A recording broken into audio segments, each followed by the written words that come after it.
श्री काशी विश्वेश्वराच्या पायरीपर्यंत राज्याची सीमा वाढवावी। आमचा देखील तोच प्रयत्न आहे। राज्याची सीमा तर वाढवावी, परंतु धर्मही बलवान करावा।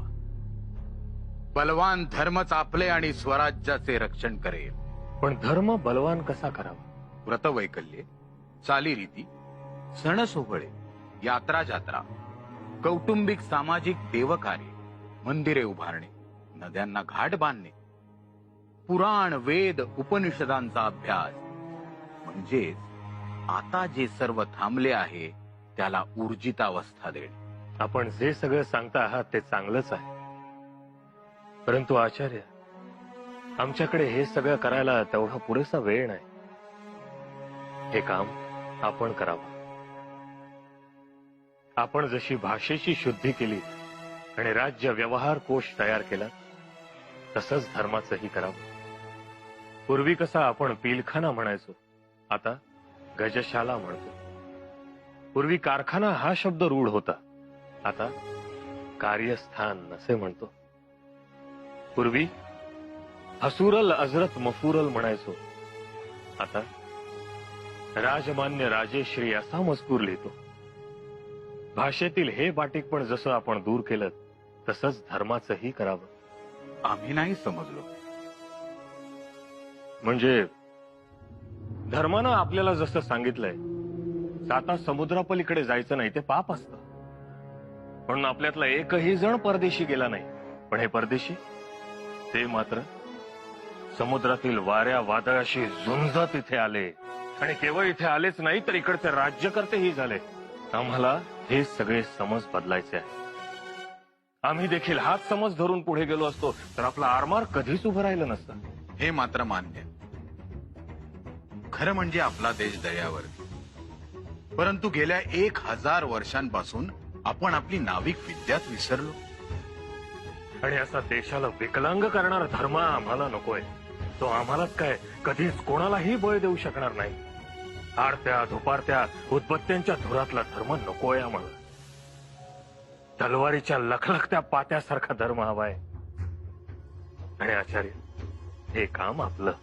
परंतु महाराज, आचार्य, आम्हाला गावोगावी पाण्याची तळी बांधायची, पाणवठे शुद्ध करायचे।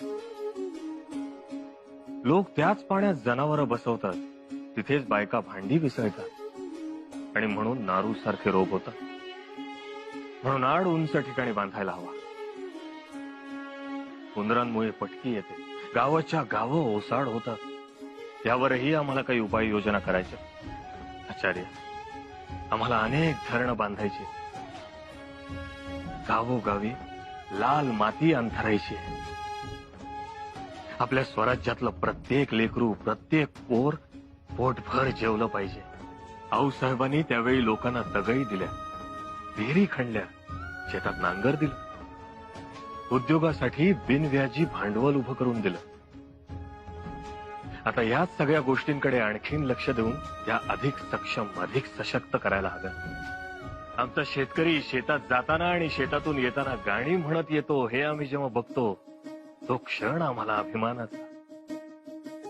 शेतातून खळ्यात येईल, खळ्यातून घरात येईल, तर ते मनगटात उतरेल, आणि तरच तलवार मजबूतीनं धरली जाईल। आम्हाला आता तो धर्म हवाय। तेही खरंच। आणखीन एक महत्वाची बाब, गरीब आणि क्षुद्र हे दोन्ही शब्द आम्हास पसंत नाही। क्षुद्रास क्षुद्र म्हणून हिणवायचं आणि त्याच वेळेला यवन अकबर महाबली आहे म्हणून त्याच्या पायीचं पाणी प्यायचं, ही वृत्ती आम्हास पसंत नाही। या असल्या वृत्ती, या अशा धारणा, कर्मकांड, चालीरीती, चुकीच्या रूढी आपल्या धर्मातून दूर व्हायला हव्या। आणि हे काम आपलं। भिन्न देव, भिन्न प्रार्थना, भिन्न जाती पंथ, आणि म्हणून भिन्न विचार, आणि त्यामुळेच आपण एकमेकांना भिन्न वाटतो। ही भिन्नताच आम्हाला मुळात दूर करून टाकायची। आचार्य, म्हणूनच आम्ही आमच्या सरदार सैनिकांना मावळा असं म्हणतो, स्वराज्याचा मावळा। आम्ही छत्रपती जरी असलो तरी आधी मावळाच. मावळा ह्या शब्दातच किती समानता आहे.